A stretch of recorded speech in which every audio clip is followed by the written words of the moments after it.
All right, so far we've talked about the structure of DNA, how that DNA is actually put together so that we can replicate that DNA to put it into new cells that our body needs to make.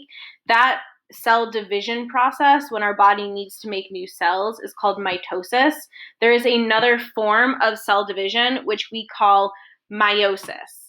So remember, mitosis is used for healing, repair, growth, and asexual reproduction.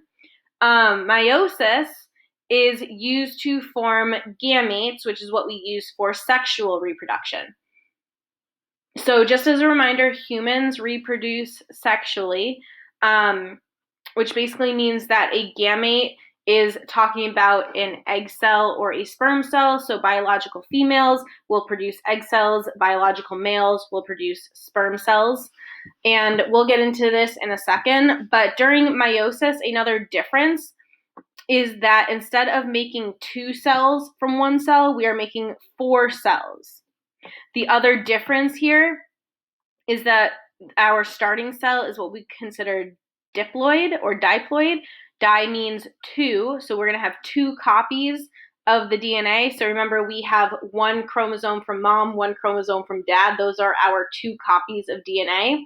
When we create our product for meiosis, we are creating 4 haploid cells, or half of the DNA. So instead of having 46 chromosomes like our cells do, we are creating cells with only 23 chromosomes, which makes sense because an egg cell should have 23 chromosomes. A sperm cell should have 23 chromosomes, because that way 23 plus 23 will equal 46 when we make a baby.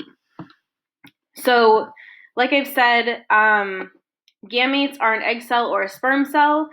They are haploid cells. They only have half the number of chromosomes. So for us, like I said, they have 23 chromosomes instead of 46 chromosomes, because egg cell plus sperm cell equals baby. So 23 plus 23 equals 46.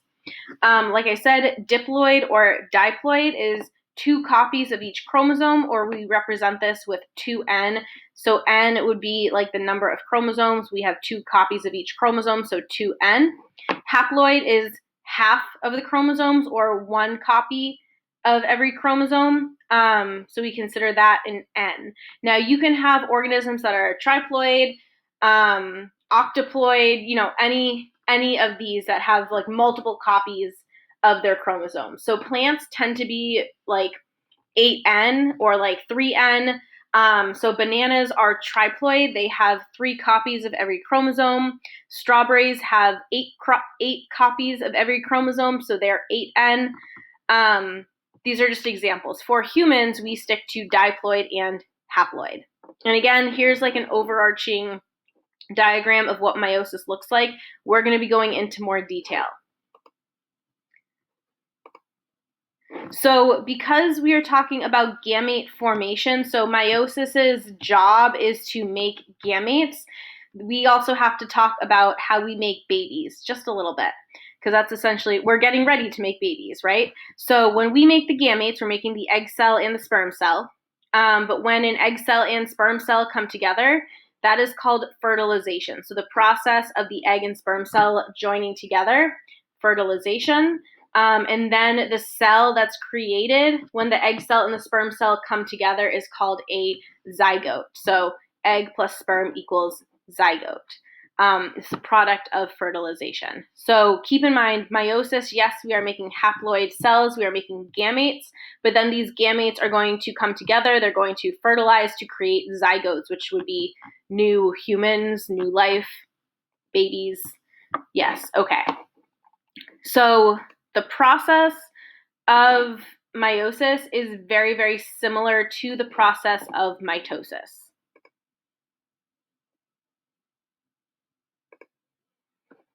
Again, I have the slide animated, so I'm in present mode right now. So like I said, the process is very, very similar. Instead of going through 1 round of cell division, we're going to be going through 2 rounds of cell division. There are a couple differences along the way to create what we call genetic diversity. So keep in mind, every single human is genetically different from every single other human that exists or has existed on the planet, unless you're an identical twin. Side conversation for another time. But every single human being has a unique DNA code. And this unique DNA code is made through the process of meiosis. So there are some slight differences to create that genetic diversity, those differences in our genetics. So similar to mitosis, we start with interphase, which is still the G1S and G2 phases of the cell cycle. You're still going to see that we have our cell, we have our nucleus, and then we have our DNA. It is decondensed, so it's just its double helix form. Now in prophase 1, so like I said, we're going through 2 rounds of cell division. So first round of cell division, prophase 1, like I said, very similar. Nucleus starts to break down and the DNA condenses into chromosomes. Now notice here that I have different colors for our chromosomes now because we have to pay attention to our pairs of chromosomes, or what we call sister chromosomes or sister chromatids. So this is where we're going to see our first difference in metaphase 1. So we're still going to line our chromosomes up in the middle of the cell, but in this case, we're going to line them up with their homologous pairs. So for example, this pair of chromosomes, maybe this version of it came from dad, this version of it came from mom, and that's why they're considered homologous. So again, they have the same genes in the same order. There might be different versions of the gene, but they code for the same genes, and that's why they're considered homologous. Homo means same, so homologous chromosomes. Now, what we're going to see here during metaphase 1 is something called independent assortment and crossing over. Both of these processes are what creates the genetic diversity that we can see in all of the different human beings that exist on this planet or have existed on this planet before. I'm going to come back to what independent assortment is and what crossing over is after we go through the process, just so we can look at it in more detail. So after metaphase 1, when our homologous chromosomes line up in pairs down the middle of the cell, we're going to enter anaphase 1. So in this case, instead of pulling sister chromatids apart from each other, we're going to be pulling the homologous chromosomes apart from each other. So we are separating this homologous chromosome from this homologous chromosome, and we're separating the dark purple from the light purple. This is where we actually start to see the difference between a diploid cell, so having 2 copies of DNA, versus a haploid cell, 1 copy of DNA. By separating our homologous chromosomes, we are cutting the number of chromosomes in half. So that's why it goes from diploid to haploid. So in telophase 1, same thing. Cell starts to physically divide, the nucleus will reform, and the DNA will decondense. Cytokinesis 1, the cell splits into 2. The thing to note here is that these cells are haploid. So at the end of the first round of cell division for meiosis, at the end of cytokinesis 1, these 2 cells are not identical to each other, and these 2 cells are not identical to our starting cell. This cell is diploid, these 2 cells are haploid, and both of these cells are genetically different from each other. So now that we've created our haploid cells, we are going to go through cell division one more time, and this is because, like we see here, we still have chromosomes. We have to split them down into chromatids. So it's going to look very similar. Prophase 2, nucleus breaks down, and we create our chromosomes. The DNA condenses into chromosomes. Metaphase 2, chromosomes line up single file in the middle of the cell. Anaphase 2, chromatids start to split apart from each other to opposite poles of the cell using the centriole and the spindle fibers. Telophase 2, the cell starts to physically divide, the nucleus reforms, and the DNA decondenses. Cytokinesis 2, we again split our cells, and we create 4 gametes. So keep in mind, this process was happening with both of the haploid cells we created in the first round of cell division. For simplicity, I only focused in on one of those cells. So these cells are still haploid, and they are still going to be genetically different from each other. and genetically different from our starting cell. So this entire process is meant to create genetic diversity so that we can create very unique humans or very unique organisms.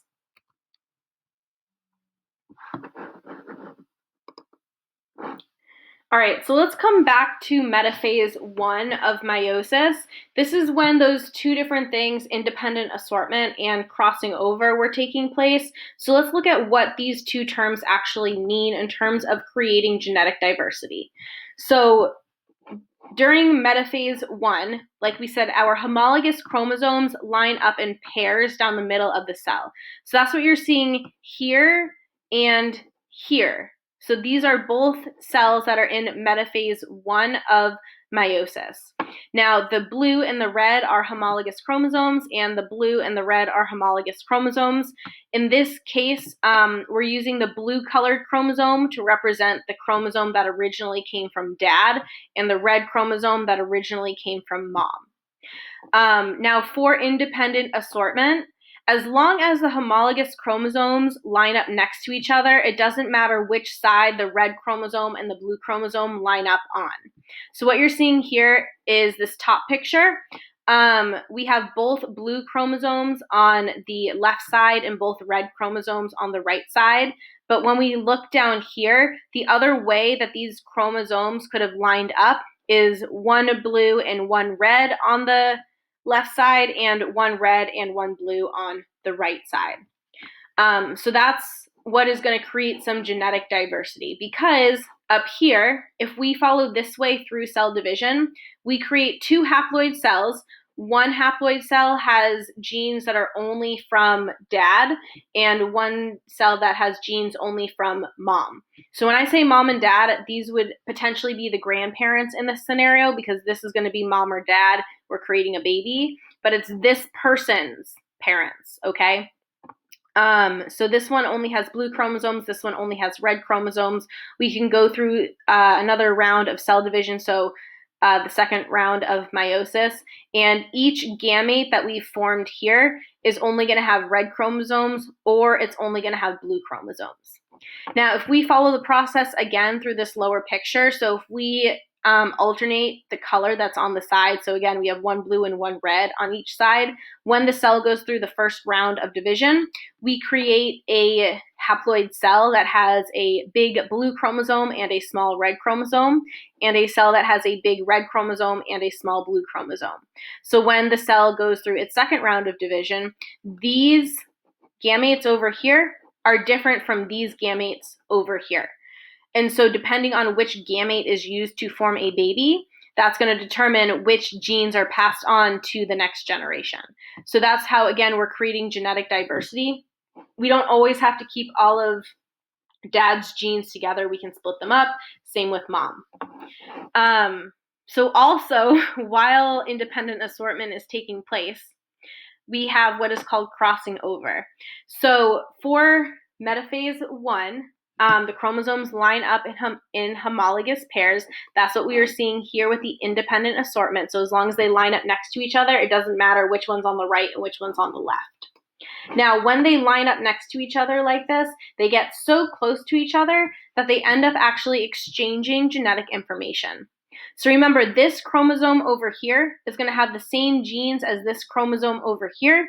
It might just be a different version. So maybe right here is the gene for eye color. This one has the blue eye gene. This one has the brown eye gene, but they're both eye color. Now, what's happening with crossing over is that because they're so close together, they're actually exchanging their genes. So now what we are going to see are four genetically diverse gametes at the end of this, because we have 4 different chromatids. So for one homologous pair of chromosomes, we could have an all blue chromatid. We could have a blue with a little bit of red chromatid. We could have a red with a little bit of blue chromatid, or we could have an entire red chromatid. And remember, each one of these chromatids ends up in one gamete that's formed at the end of meiosis. So in reality, when we're looking at this picture down here, if these are our 4 gametes, each gamete is genetically different from every other gamete. Now, just to make things a little bit broader of a perspective, we have 23 pairs of chromosomes, which means that we have a ton of different combinations of homologous chromosomes lining up next to each other. We also, because crossing over can happen on any of our 23 pairs of chromosomes, and it can happen multiple times at any location.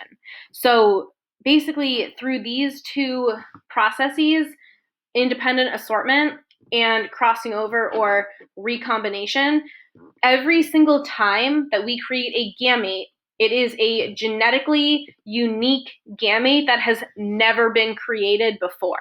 So when we have two genetically unique gametes come together to form a new human being, that's how we are able to create so many genetically diverse human beings that, we have 6 billion humans or 7 billion humans on the planet right now, never mind all the millions and billions of humans that came before us.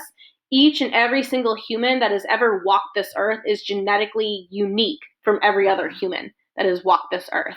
And it's due to recombination or crossing over and independent assortment.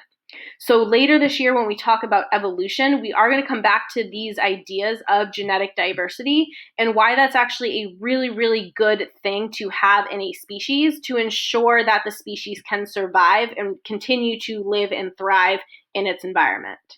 All right, so we have gone through both the process of mitosis and meiosis. So the way that I remember the difference between the two in terms of what they do, mitosis, so let's say you go around, you're walking barefoot, you stub your toe, it's gushing blood everywhere. Mitosis is responsible for healing your toe.